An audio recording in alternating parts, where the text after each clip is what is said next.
Good morning. Let me get this fixed here. There we go.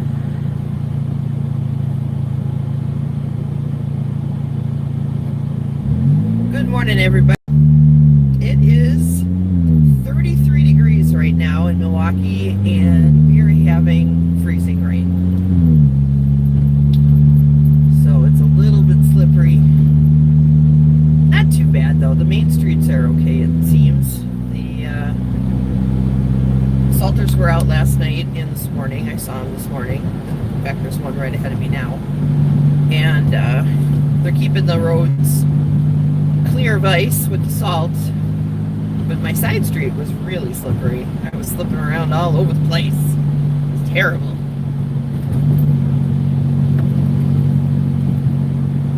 Hey, Tammy. Hey, Melissa. So if you guys got to go out today, Tammy and Melissa, be careful because it is slipperies. And I don't know, I think the temperature is supposed to drop, so I think that this ice might get worse. So be careful. There's Chrissy texting me. Whenever you hear that howling sound, that's Chrissy texting me. Oh, you're babysitting from home. Very good. It was worse than 5:30, huh? Oh, Chrissy's just telling me that she had no problems with her drive into work, which is good. I took Crosby, or I tried to get Crosby to go out at 6 this morning, and he put his nose out the door and then looked up at me like, I ain't going out in that. And I took him back in, which was pretty funny. He did eventually go out. It was like crossing his eyes, crossing his legs, doing a little hop. I'm like, you need to go outside and go potty, Crosby. Oh, the schools around you are closed. I did see that that they're on Channel 4 News this morning, that they said that there were several school districts that were closed or delayed because of the weather.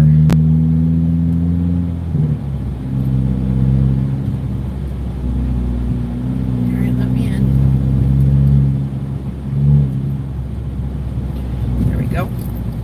So everybody's kind of traveling a little bit slower this morning, which is good. Everyone's kind of taking their time, and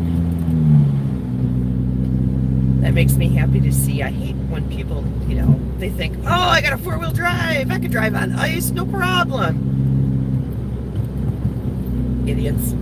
I got four-wheel drive, and I know that on ice, four-wheel drive does nothing.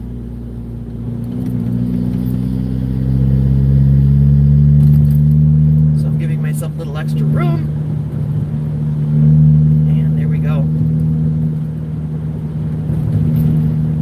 So I'm sure that if you're in Milwaukee or Wisconsin in general, you probably have heard that we've had another police officer that was shot and killed here in Milwaukee yesterday. Young 35-year-old guy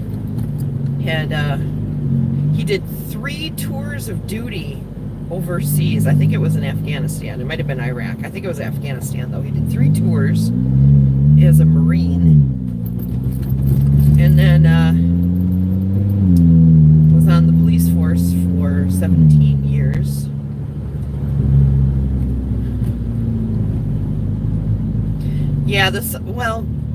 A suspect is in custody right now. Hopefully that's actually the person who did the shooting, and they're going to throw the book at him and what have you. But it's sad that it had to get to that, I'm a very strong critic of the police most of the time. I keep my eye on them because it's very easy to step over that line between protect and serve and what's the word I'm looking for? And be authoritative, you know what I mean? There's like a fine line between the two.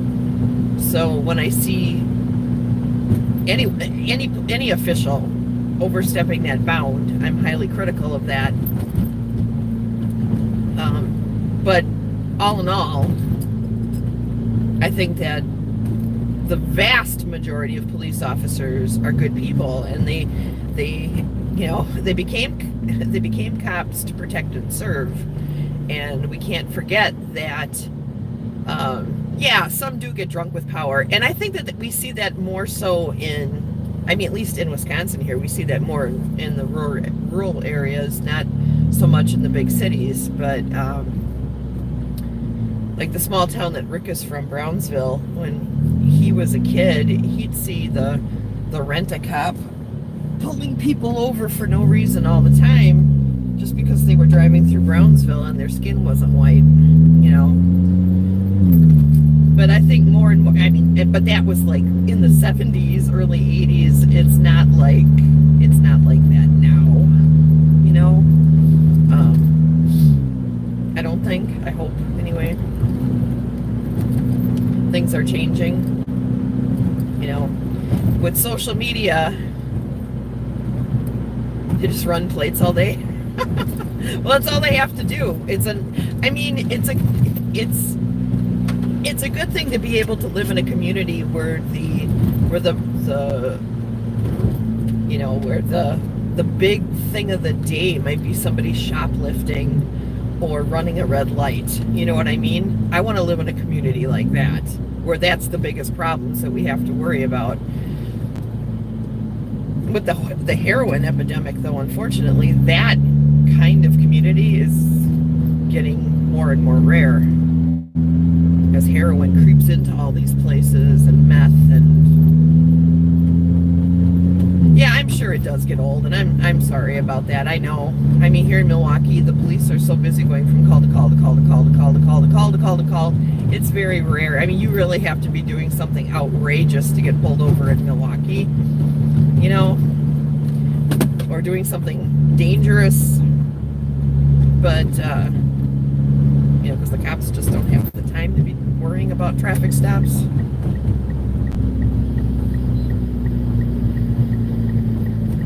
But all in all, I think police officers are good people,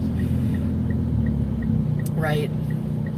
I think they're good people, and I think that they do choose to become police officers because they do want to protect and serve people of the community.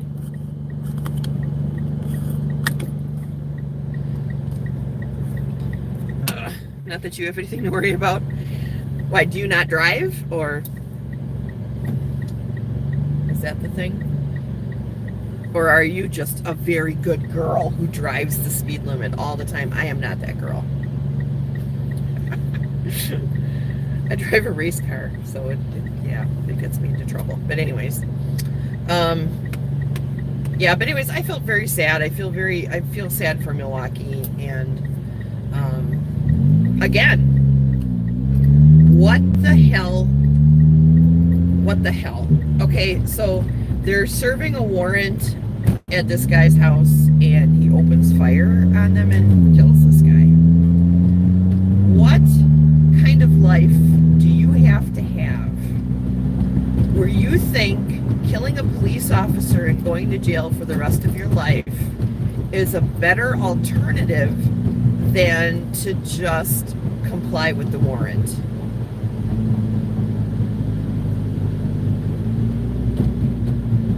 What the heck? I mean, I can't put myself, I just can't. I can't put myself in the shoes of the person who's the criminal in this case. I just don't get it. I don't understand why.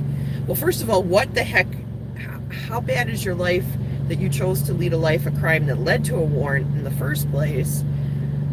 And well, that could be. Maybe he's been in prison before many times, and he's just like, you know what? I'm going big, or I'm gonna go big and try to get away, or I'm gonna just do suicide by police officer. I mean, I don't know. But man, if your life is like that, where you think that shooting a cop is a better alternative than just dealing with the mistake you made, then your soul is lost. You know?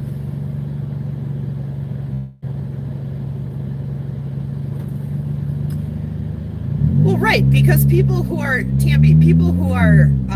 actually use firearms and are properly trained in firearms and understand the awesome responsibility that it is to take another human being's life, when you have like a respect for the sanctity of life, you don't ever get to the point where you're going to pull the trigger on somebody.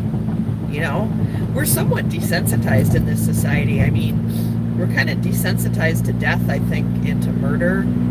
I mean, our TV shows are full of murder, our video games are full of murder, songs are full of all kinds of, you know, kill cops and shoot this guy, shoot that guy kind of stuff. So I think that, like,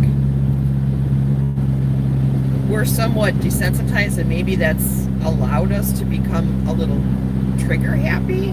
I don't know. All I know is that I'm a gun owner. I have a bunch of guns, and I would never even think to pull out a gun and shoot somebody. I have all these guns, and I got them for home protection, okay? Until I started learning about the guns, using the guns, and realizing that a panicked moment might cause me to shoot somebody in my family. I lock the guns up. Hi, Gerald. I like to go to the range and shoot them, but if somebody breaks into my house, I'm much more likely to grab one of my 50 million swords or a baseball bat or something else, one of my 10 million knives, and go at them that way than to actually pull the gun, because I'm pretty sure I would hesitate. They would take the gun from me and they would use it to kill me. So at least knowing that about myself, I will have a better chance, I think, with a baseball bat, honestly. And if it's somebody from my family and it's not somebody that's breaking into my house, they'll hopefully survive me beating them with a baseball bat, or I'll recognize their voice after hitting them once and I'll stop, you know. With a gun, it's bang, dead, too late, you know. So I don't want to be in that position. I don't want that awesome responsibility. So my guns are now for target practice, and I'm even thinking about selling them because I know I'm not going to ever use them for home protection. So I don't know. Thinking about it anyway. But then I get scared and think, wow, the government is really messed up, and what if the government turns completely and truly fascist and they start disarming people to have control over them? I mean, well, then would I feel like, wow, I wish I still had my guns? I mean, I don't know. I mean, what are the chances of that happening? I mean, I don't know. I don't want to be like all gung-ho conspiracy theory here, but man, with every passing day that man is in office, and you know who that man is, we're not even going to say his name, Angry Orange, then I feel I'm getting weirded out, like, more and more and more by some of the things that I'm seeing. So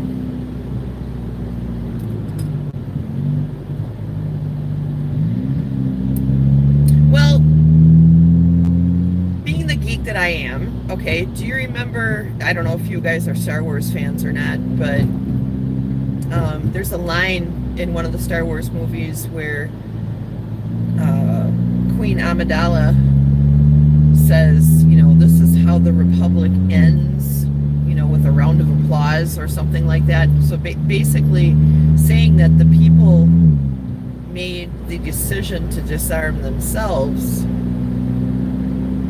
for peace. And I think as the violence gets more and more and more out of control, it makes me wonder if people aren't going to get to that point. Yeah, Gerald, I think you're right. I mean, I probably will. I always like, whenever something like this happens where like a police officer gets shot or somebody gets shot that I feel like it shouldn't have happened, I always go through these moral dilemmas inside of myself where I think, should I even own guns or shouldn't I? And usually after the emotion passes, I always come to the conclusion that, yeah, I'm going to keep my guns.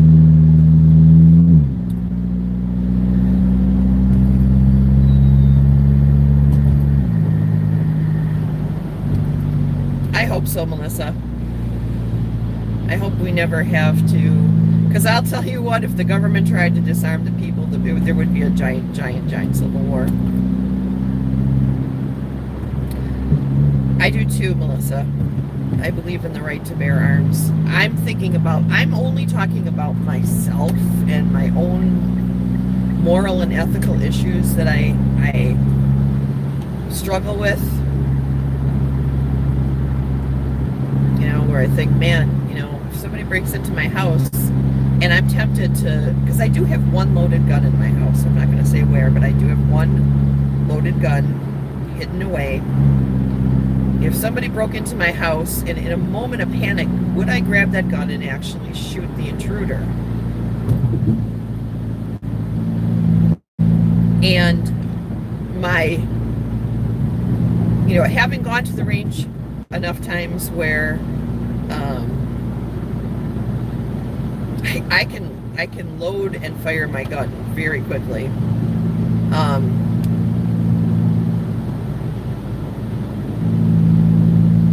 Seeing that about myself, seeing that, like, how quickly I was able to pick up my gun, load it, and shoot it, and the way that it made me feel made me a little afraid of how that affected me.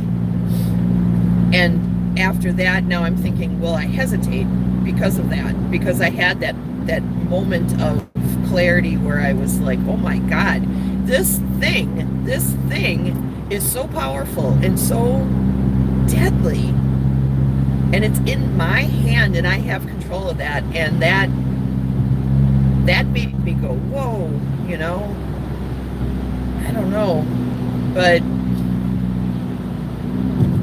I don't know. Well, that's true. Yeah, I mean, guns are going to come over the border. It doesn't matter. No amount of wall, okay, first of all, is going to stop the drugs and guns from coming into our country. Because our country is surrounded on each coast and towards the south by water, by ocean. And they will find a way. They will find a way. No wall is going to stop that.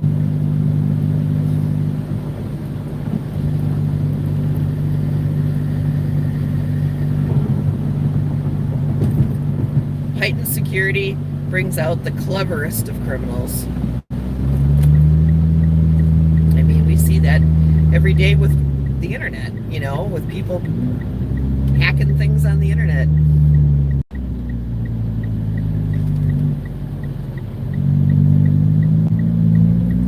Your companies spend billions and billions and billions and billions of dollars on internet security and personal information security, and then a 12-year-old goes and hacks them. I have to be careful, because that was me when I was young. I did a little hacking. Not anymore, though. I don't mess around with any of that anymore. It's way beyond me now. But back in the day when it was easy, it was kind of fun to hack into things, but wouldn't even think of trying to do that now as a grown-ass woman.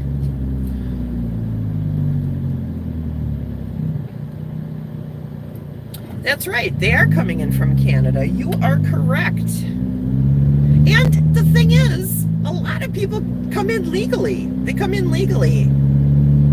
Hi, Jim. Yep, I'm on my way to Pabst right now. But you have a lot of people who come into the country on legal visas, right? And overstay them. So no wall is going to stop that from happening. You'd have to stop people coming in from the country at all. And then we're not America anymore. And honestly, okay, this is going to be controversial, and I'll probably ruffle some feathers with this, what I'm about to say, but I'm going to say it. I don't have the problem that some people have with illegal aliens being here in the United States. I don't like the fact that some of the illegal aliens are taking advantage of and free and that kind of thing. I think that needs to be shorn up. But I also know that the migrant workers who come here and are here both legally and illegally allow us to have bachelors can, because we're paying them less than minimum wage to do the job that they're doing. And so they're filling a niche where if that niche is taken away, I don't think that people in America realize just how expensive it is to pay somebody who is American to do that kind of work. Because once you have to provide health insurance and stuff like that. I mean, you have to, and benefits and things like that if they're working over 38 hours or something like that. So, I mean, I don't think that Americans are filling in jobs that, like, if we had to pay Americans to do it, would be costing us a lot of money to eat. A lot of money.